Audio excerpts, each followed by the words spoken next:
The game that really stuck out to me, and the game that I was looking forward to watch, was the Pittsburgh Steelers and the Tennessee Titans.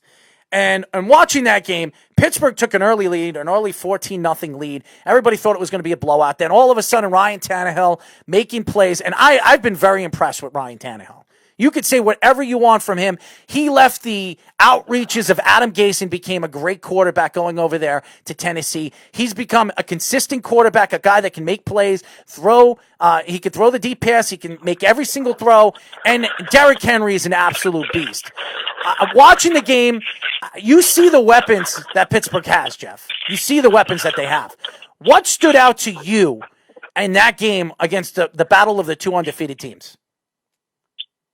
I think what stuck out to me the most, because I watched that game here as well, I honestly think that, two things, because you can say whatever you like about Tannehill. If they had any other quarterback, Tennessee would be that much better, because Ryan Tannehill just cannot get the ball to A.J. Brown and Corey Davis and those guys enough. He's lacking. That's number one. And with all of that being said, that their quarterback is overly average, I think that they were a better team than Pittsburgh yesterday.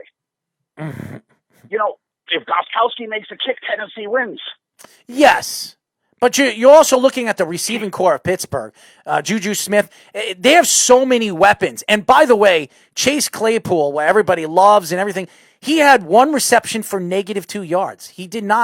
He barely even made a catch yesterday. They didn't even throw the ball his way.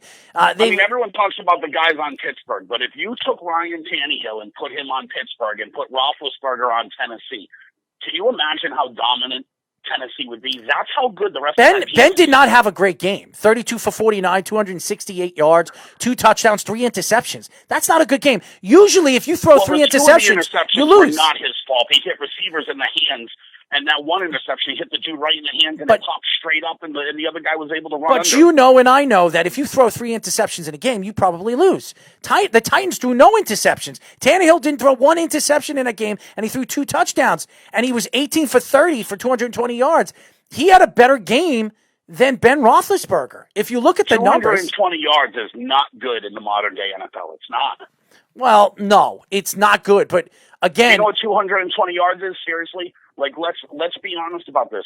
A 220-yard average, and the game has kind of come a little way since this guy was in the league, but a 220-yard average is what Tim Tebow was averaging. And Tim Tebow couldn't throw. It's just... that needs to be put into perspective. You're laughing a little bit, right? Because I compared him to Tim. But that's what Tebow's average was. It was 220 yards. He's much better than Tim Tebow, Jeff. He's much better than Tim Tebow. Listen, right, but the game has progressed to a much more passing game. And if you can only chuck it for 220, you're not very good. The fact is that Pittsburgh's 6-0. Their defense is playing, especially in the fourth quarter. When they needed to make plays, the Pittsburgh Steelers made plays defensively. I'm still iffy with their secondary. I like Mika Fitzpatrick. I like some of the players that they have in their secondary, but it's still weak, especially in the open field when you're playing good wide receiving core, even a good running back. If a running back breaks the tackles with the front seven, you saw what Derrick Henry did against the secondary. He absolutely destroyed them after he got through the front seven. So I watched that game, and in the battle, when you watch these two teams play, you know that these two teams are going to be fighting for that AFC title game. Both of them. These are the two best teams, I believe, in the AFC right now. And you can argue your points, Kansas City. Kansas City has not looked good the last couple of weeks. They haven't.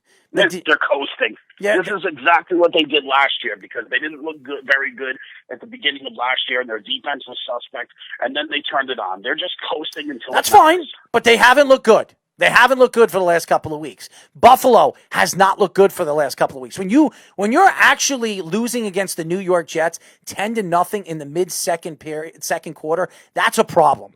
That's a problem. When you can't get Stephon Diggs going, you can't get some of the players going on that team. Diggs is hurt, but Diggs is hurt. Well, he played the whole game. He played all the way to the fourth quarter. He couldn't do anything.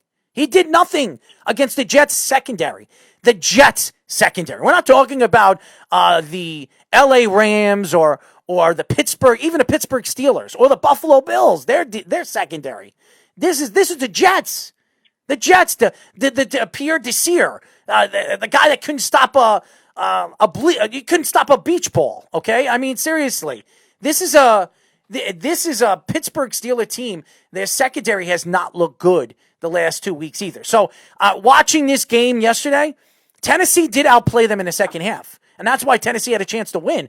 But all in all, yes, they missed the field goal kick, and you saw Ben Roethlisberger. Did you see his face after he missed the field goal? He was so surprised. He was shocked. He was absolutely shocked that he missed that field goal. But, a win is a win. I mean, in Ben's defense, he's used to watching Gostkowski make big kicks against him and Ben losing. So I'm sure he thought it was coming. Well, with the Patriots, not with the Tennessee Titans. And there's a lot of Patriots. There's a lot of ex-Patriots on the Tennessee Titans, being that there's an ex-player that's their coach in Mike Vrabel. So, and who's, I believe, fantastic coach. Fantastic coach.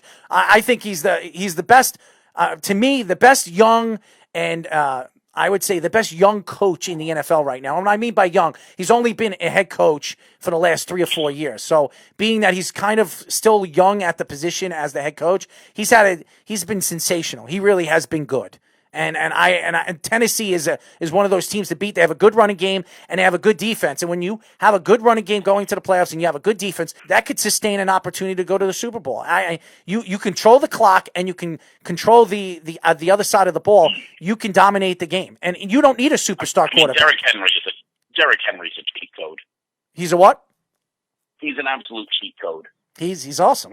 He's absolutely awesome. He's terrific.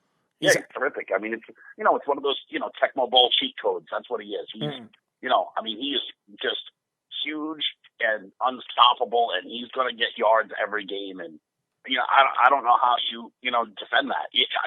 That's why I say I think if they had just a slightly better quarterback, think about how much better that team would be. and Derrick Henry is probably the best running back to come out of Alabama. Out of all those running backs we've seen come out of Alabama, we're talking about Heisman Trophy winners, the Ingrams of the world, the Richardson of the world, all the different running backs. And they've had tons and tons of top 1 or 2 or 3 first-round draft picks, and they've come out from Alabama, and they really never had good careers. Derrick Henry has been sensational, and right now he's on his path to be a Hall of Famer the way he's playing. He's an absolute beast. He's been unbelievable, Heisman Trophy winner, and I think that he's only going to get better. He's still very young. He's 24, 25 years old. He's got a tremendous amount of upside to be, if not the best running back in the league, the second or third best running back in the league.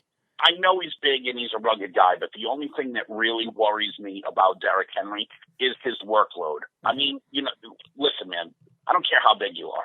The human body can only take so many hits, and they used him so much. I just worry about, in a few years. I mean, look at what happened to Leonard Fournette. Leonard Fournette was, the workhorse for Jacksonville and getting all the carries, and he was unstoppable. And I just think, a workload like Derrick Henry's is unsustainable. I agree with you, but Leonard Fournette is a different beast than Derrick Henry. Derrick Henry is built like a machine, and the guy never gets hurt. He barely ever see him get hurt. Leonard Fournette is always hurt, even when going to the Buccaneers. I understand that. I totally understand there's a size difference in things, but listen, bones are only so hard. Muscles are only so strong. No, you're right. Right? When you have that, when you're getting that many touches and taking that many hits, and I'm not saying it's coming soon, right? I'm not, Max Kellerman with some cliff take about Derrick Henry. I'm just saying I just worry about in a few years what his health is going to be like because of just the massive workload he's getting.